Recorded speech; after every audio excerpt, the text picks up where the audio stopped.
خاوند کے حقوق جو ہیں اتنے زیادہ ہیں کہ حضور نے فرمایا کہ اگر شریعت اجازت دیتی، اگر مجھے اللہ کا قرآن اجازت دیتا تو میں عورت کو حکم کرتا یسجد لزوجہا کہ اپنے خاوند کو سجدہ کر، لیکن چونکہ اسلام اجازت نہیں دیتا تو میں نہیں کرتا۔ اسی طرح خاوند کے حقوق میں بھی یہ شامل ہے کہ عورت جو ہے اپنے گھر میں ان تتزین لہا، اچھی طرح میک اپ میں، سنگار میں، لباس میں اچھی طرح تیار ہو کے رہے تاکہ خاوند کی جب نظر پڑے تو وہ خوش ہو جائے۔ یہ نہ ہو کہ اپنے گھر میں ہر وقت ایسا لباس پہنے کہ خاوند جب دور سے دیکھے تو اس کا گھر سے نکلنے کو جی چاہے کہ میں بھاگوں، یہ کیا اندر بھی بیوی ہے میری یا بلا بیٹھی ہوئی ہے، اور جب دوسروں کے گھر میں جائے تو سنگار اور زیور اور میک اپ اور لباس۔ تو اسلام یہ نہیں کہتا، اسلام کہتا ہے تمہارے لیے خاوند کا۔ ایک دن بی بی عائشہ رضی اللہ تعالی عنہا حضور نے دیکھا تو ان کے پاس کچھ پھول تھے، تو حضور نے فرمایا یہ کیا چیز ہے؟ فرمایا یا رسول اللہ انی اتزین لک، میرا ارادہ تھا کہ میں آپ کے لیے زینت اختیار کروں کہ بھئی گلے میں کو پھول ڈال لیا، کو ہاتھوں میں پھول ڈال لیا تاکہ اپنے خاوند کے لیے میں، کیونکہ اس زمانے میں اور کیا چیزیں ہوتی، تو اس لیے خاوند کے یہ حقوق میں شامل۔ اب جناب دیکھیں کہ اللہ نے یہ نہیں کہا کہ خاوند کے حقوق ہیں اور عورت کے حقوق نہیں ہیں، عورت کے بھی اب خاوند پہ حقوق ہیں۔ فرمایا وَلَهُنَّ مِثْلُ الَّذِي عَلَيْهِنَّ، اللہ نے فرمایا جیسے خاوند کے عورتوں پہ حق ہیں اسی طرح عورتوں کے بھی خاوند پہ حق ہیں۔ عاشروہن بالمعروف، اللہ نے حکم دیا کہ تم اپنی بیویوں کے ساتھ حسن عشرت، کہ بڑے حسن سے معاشرت نبھاؤ، بڑے محبت سے، بڑے پیار سے۔ اور اسی طرح آپ اندازہ کریں کہ ایک دن ایک صحابی گئے حضرت ابن عباس کی خدمت میں رات کو عشاء کے بعد، تو دیکھا کہ حضرت غسل کر کے ماشاءاللہ خوشبو لگا کے اور کپڑے اچھے پہن کے اور کنگھی دے کے اور تیار ہو رہے ہیں، تو وہ بیچارہ تو سے سمجھا کہ حضرت کہیں سفر پہ جا رہے ہیں۔ انہوں نے پوچھا کہ یا ابن عباس حل تسافر، آپ سفر بھی تھے؟ انہوں نے کہا نہیں میں تو گھر جا رہا ہوں، سفر تو نہیں جا رہا۔ نے کہا حضرت ابھی جو آپ غسل کر کے اور کپڑے، انہوں نے کہا جیسے میری خواہش ہوتی ہے کہ میری بیوی میرے لیے زینت اختیار کرے، غسل کرے، خوشبو لگائے، تیار ہو کے بیٹھی، وہ نہیں چاہتی کہ میرا خاوند بھی میرے لیے تیار ہو گیا ہے۔ خاوند جو باہر سے بھوت بن گیا ہے تو وہ کیا کرے گا؟ اس کو دیکھتے ہوئے 104 کا بخار ہو جائے کہ جس حالت میں حضرت کام کر رہے تھے اسی حالت میں اندر تشریف لے آئے، اپنے بچے بھی نہ پہچانے کے پوچھے امی سے کہ یہ کون ہے۔ تو یہ بھی اسلام نہیں کہتا، اسلام کہتا ہے کہ مرد بھی اس کے لیے تیار۔ اسی طرح اسلام کہتا ہے کہ عورت کا نفقہ، عورت کا گھر، اس کا سکنا، اس کا خرچہ، اس کا لباس سب خاوند کی ذمہ داری میں شامل ہے۔ احسان نہیں کر رہے، تمہارے ذمہ واجب ہے۔ اسی طرح عورت کی عفت کی حفاظت، اسی طرح عورت کے حقوق کی حفاظت، اور اسی طرح عورت کو تعلیم دین دینے کی ذمہ داری بھی خاوند پہ ہے۔ اگر تم نے عورت کو نماز نہیں سکھائی تم قیامت میں پکڑے جاؤ، عورت نہیں پکڑی جائے گی۔ یا ایھا الذین آمنوا قوا انفسکم واہلیکم نارا، اللہ نے فرمایا ایمان والو اپنی جان کو بھی اپنے گھر والوں کو بھی جہنم کی آگ سے بچاؤ۔ وہ کیسے بچاؤ گے؟ دین کی تعلیم دو گے تو بچے گی، اس کو فرائض نماز سکھاؤ گے تو بچے گی، اس کو دعائے قنوت سکھاؤ گے تو بیچاری وطر پڑھے گی، اس کو استخارہ بتاؤ گے تو کسی حاجت میں استخارہ کرے گی، اس کو سنت واجب فرض کا فرق بتلاؤ گے تو بیچاری کرے گی، اس کو طواف سکھاؤ گے تو طواف کرے گی، عمرہ سکھاؤ گے تو عمرہ کرے گی۔ اس لیے عورت کے حقوق میں کلکم مسئول عن رعیتہ، آپ مسئول ہیں اپنے اہل کے تعلیم دین دینے کی ذمہ داری بھی خاوند۔ اور اسی طرح اسلام نے اس کی تکلیف کے دوران میں اس کی خدمت کی ذمہ داری بھی خاوند کی۔ اب آپ اندازہ کریں کہ غزوہ بدر جیسا کوئی مقام ہو سکتا ہے؟ لیکن حضور کی بیٹی بی بی رقیہ زوجہ حضرت عثمان چونکہ بیمار تھی تو حضور نے فرمایا کہ تم اپنی بیوی کی خدمت میں رہو، جہاد چھوڑ دو لیکن بیوی کی خدمت میں رہو۔ تو حضرت عثمان رضی اللہ تعالی عنہ باقاعدہ اپنی بیوی کی خدمت کے لیے غزوہ بدر جیسی جنگ میں شریک نہ ہو سکے۔ تو عورت کے بھی مرد پہ حقوق ہیں، مرد کے بھی عورت کے حقوق۔ اور اسی طرح اسلام نے یہ بھی حق دیا ہے کہ جب تم سفر پہ جاؤ، سفر سے واپس آؤ تو حضور نے فرمایا خبردار اچانک گھر میں داخل نہ ہوں۔ آپ نے فرمایا اپنے آنے کی باقاعدہ اپنے گھر کو خبر کرو تاکہ عورت جو ہے اپنے خاوند کے شوہر کے استقبال کے لیے تیار ہو سکے۔ حتیٰ کہ قرآن میں لفظ، حدیث میں لفظ ان تستحد المغیبۃ ہو کہ خاوند تھا نہیں، اس نے اپنے بدن کی صفائی بھی نہیں کی، تو بدن کی وہ صفائی کر سکے اور اپنی کنگھی پٹی کر سکے، وہ تیار ہو سکے۔ ایسا نہ ہو کہ تم ایسی حالت میں چلے جاؤ کہ وہ بیچاری کسی غلط شکل میں ہو، غلط لباس میں ہو اور تمہارے دلوں میں نفرتیں پیدا ہو جائیں۔ اسلام کہتا ہے خبردار بغیر اطلاع کے داخل نہ ہو۔ اور اسی طرح اسلام حکم دیتا ہے کہ بلا وجہ اپنی بیویوں پہ شک نہ کرو کہ تم اچانک رات کو آ جاؤ اور اچانک بغیر خبر کے آ جاؤ کہ دیکھوں کہ کوئی حرکت تو نہیں کر رہی. اس سے دلوں میں نفرتیں پیدا ہوں گی اور گناہ کے دروازے کھلیں گے. اگر میاں بیوی کے اندر اعتماد نہ ہو تو یہ رشتہ تو بھی نہیں سکتے. اسلام نے اتنے اس کے حقوق دیے. حتیٰ کہ اسلام اندازہ کرو جناب کہ مثلا اسلام ایک اجازت دیتا ہے کہ مثلا ایک عورت ہے, اللہ نے اس کو ایک بچہ دیا, 2 بچے دیا, عورت کمزور ہے, تو بچے میں وقفہ کرنے کی بھی اسلام اجازت دیتا ہے. اچھا, اس زمانے میں وقفہ کرنے کے لیے نہ تو گولیاں تھیں, نہ انجیکشن تھے, نہ یہ جدید میڈیسنز تھیں, نہ یہ جدید طریقے تھے, نہ آلات تھے. تو اس زمانے میں اس کو عربی میں کہتے ہیں عزل کیا جاتا تھا. کیا مانا کہ میاں بیوی جب ملتے اور فارغ ہونے کا وقت آتا تو خاوند بجائے اس کے کہ اپنے پانی کو اندر ڈالتا, وہ پانی اپنا باہر ضائع کر دیتا. لیکن اسلام کہتا ہے اس میں بھی عورت کا حق ہے. اگر عورت اجازت دے اور اس بات پہ راضی ہو تو تم عزل کر سکتے ہو, ورنہ نہیں کر سکتے. اس کے حقوق کا خیال. حتیٰ کہ اسلام نے عورت کو اتنا حق دیا ہے کہ اگر میاں بیوی مثلا لیٹ گئے, ملے ہیں, کوئی شرم کی بات نہیں, مباشرت ہے, اسلام ہے. اسی لیے بیوی صاحبہ فرماتی ہیں نا کہ ہم جب مزدلفہ میں آئے تو حضور صلی اللہ علیہ وسلم نے ہمیں بھی اور ان لوگوں کو بھی جن کے ساتھ عورتیں تھیں یا بچے تھیں اجازت دے دی کہ تم لوگ رات اگر مزدلفہ میں نہ گزارو, آدھی رات کے بعد اور 2 نمازیں پڑھنے کے بعد, مغرب و عشاء پڑھنے کے بعد آدھی رات گزار کے دعائیں مانگ کے چلے جاؤ مینا, تاکہ مینا پہنچ کے جلدی سے تم لوگ مینا میں پہنچ جاؤ اور جلدی سے رمی جمار کر سکو. تو رخص رسول اللہ صلی اللہ علیہ وسلم للنساء والصبیان, حضور پاک نے اپنی بیویوں کو اور بچوں کو اجازت دے دی کہ جا سکتے ہو. تو بی بی کہتی ہے کہ ہم مینا میں آئے اور ہم نے جلدی سے رمی جمار کی اور اس کے بعد ہم نے جلدی سے اپنے احکام مناسک پورے کیے اور پھر طواف زیارت کیا, غسل کیا, کپڑے پہنے, ہم تیار ہو گئے کہ شاید حضور بلا لیں کہ اللہ نے حق رکھا ہے. اسی لیے حدیث میں آتا ہے نا کہ حضرت علی جب حج پہ یمن سے آئے اور جب تشریف لائے اور حضور آئے تھے مدینہ سے, تو حضرت علی جب اپنے مقام میں خیمے میں آئے تو دیکھا کہ بی بی فاطمہ الزہرا رضی اللہ تعالیٰ عنہا جو غسل کر کے اور کنگھی دے کے ماشاءاللہ تیار ہو کے اچھے کپڑے پہن کے بیٹھی ہیں. حضرت علی غصے میں آ گئے. میں فرمایا فاطمہ یہ کیا کر رہی ہو تمہیں پتا ہے میں اتنے دن غیر حاضر رہا ہوں, دور سے آ رہا ہوں اور پھر میں احرام میں ہوں, میں حاجی ہوں اور تم تیار ہو کے بیٹھی ہو. تو حضرت فاطمہ نے کہا کہ علی ناراض کیوں ہوتی ہے آپ نے ہم میں, چاچے کے بیٹے غصے میں کیوں آتے ہو؟ فسأل رسول اللہ, جا کے میرے نبی سے پوچھو. ہم نے تمتع کیا, ہمارا تو احرام کھل گیا ہے, تو میں تو اپنے خاوند کے لیے تیار ہوں گی, مجھے کیا پتا تم تمتع کر کے آ رہے ہو, کیا کر کے آ رہے ہو. تو حضرت علی حضور کی خدمت میں آئے اور آگے شکایت کی باقاعدہ, کہا یا رسول اللہ دیکھا فاطمہ کا, میں اتنا غیر حاضر ہوں, دور سے آ رہا ہوں, تو خاوند کو تو ایک تڑپ ہوتی ہے نا, اور پھر احرام ہو اور بیوی کو اس شکل میں اچھی شکل میں دیکھے تو میرے دل میں وساوس آ سکتے ہیں. حضور نے فرمایا بھائی بی بی فاطمہ نے تو احرام کھول دیا, اس پہ تو پابندی ہے نہیں. تم یہ بتاؤ کہ تم نے میقات سے کیا نیت کی, کیونکہ قران ہے, تمتع ہے یا حج افراد ہے, تمہاری کیا نیت تھی جب تم میقات پہ پہنچے؟ اس نے کہا یا رسول اللہ جب میں میقات پہ پہنچا مجھے پتا تو تھا نہیں, میں نے کہا یا اللہ میری وہی نیت ہے جو میرے مدنی محمد مصطفیٰ کی نیت. انہوں نے کہا حضور مجھے پتا تو نہیں تھا کہ آپ کا حج کون سا ہوگا, تو میں نے تو وہی نیت کر لی کہ جو میرے آقا کی نیت ہوگی. جب حضور نے فرمایا میں نے تو قران کیا ہے, اور حل ماں کا حدیٌ, کیا تم قربانی کے جانور لائے ہو؟ تو حضرت نے کہا یا رسول اللہ اپنے جاؤں اور آپ کے لیے بھی لے آئے. تو حضور نے فرمایا کہ تم قارن ہو, تو اب اندازہ کریں خامند اور عورت کے حقوق کا کہ ایام حج ہے,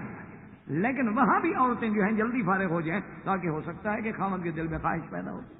اسی طرح اسلام نے حکم دیا ہے کہ اگر تم باہر گئے مثلا اور اتفاق سے کسی عورت پہ نظر پڑی اور تمہارے دل میں شہوتی جذبات جو تھے وہ بیدار ہو گئے, ترجع الی بیتھا, اپنے گھر لوٹاؤ.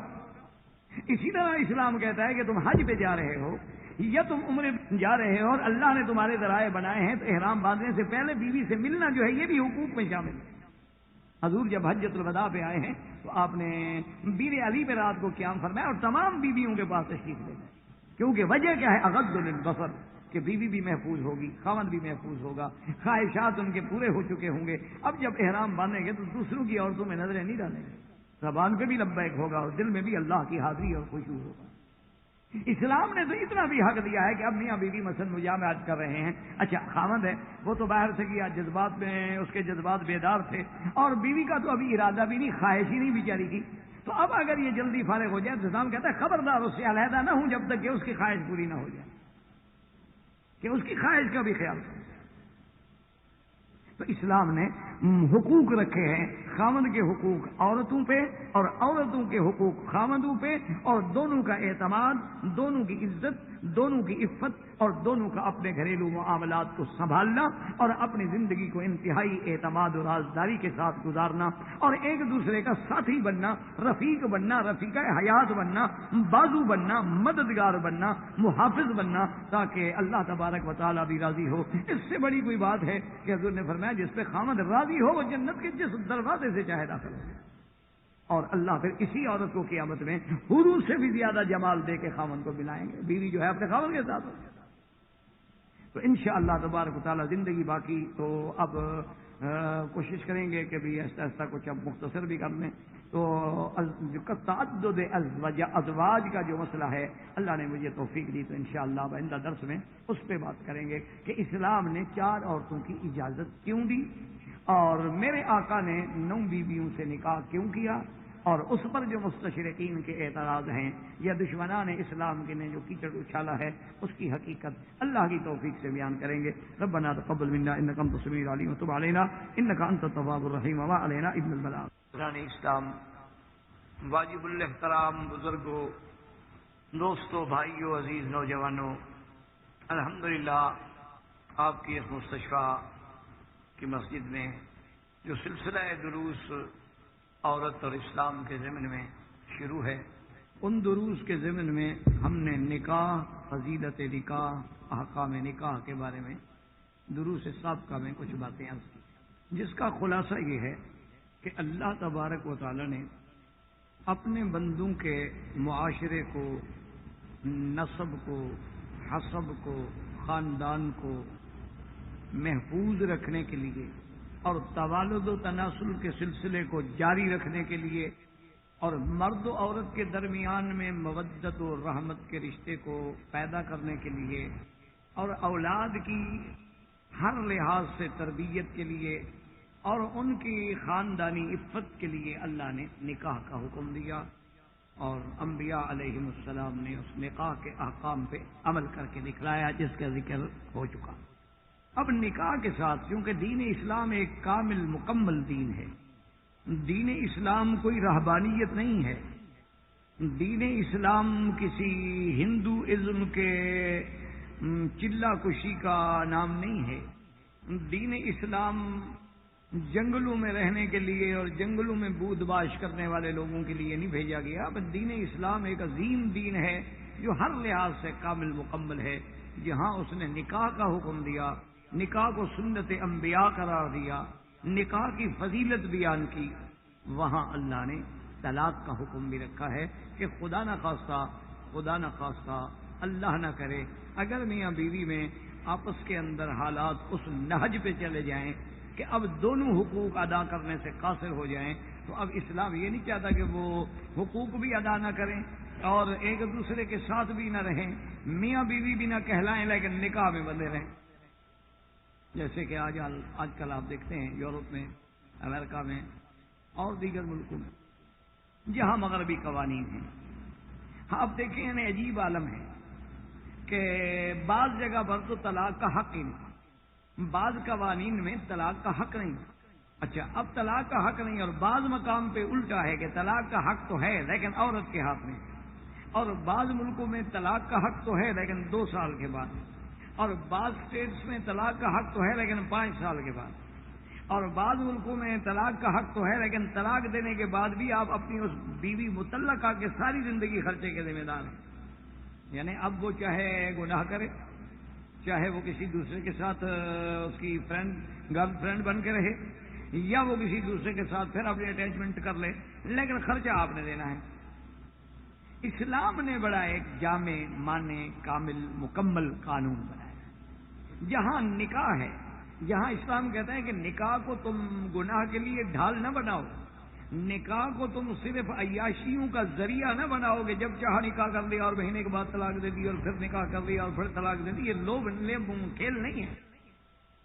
وہاں اسلام نے کہ اگر حالات ایسے ہو جائیں کہ بھئی اب میاں بیوی کے ملنے کا اور اکٹھے رہنے کا کوئی حل نہیں تو کیا کریں، ایک طلاق کا حکم رکھا۔ لیکن اس سے پہلے اللہ کے نبی نے ہمیں سمجھا دیا کہ ابغض الحلال عند اللہ الطلاق، کہ اللہ کے ہاں سب سے مبغوض ترین چیز جو ہے، جو اللہ کو ناپسند ہے حلال چیزوں میں، وہ طلاق۔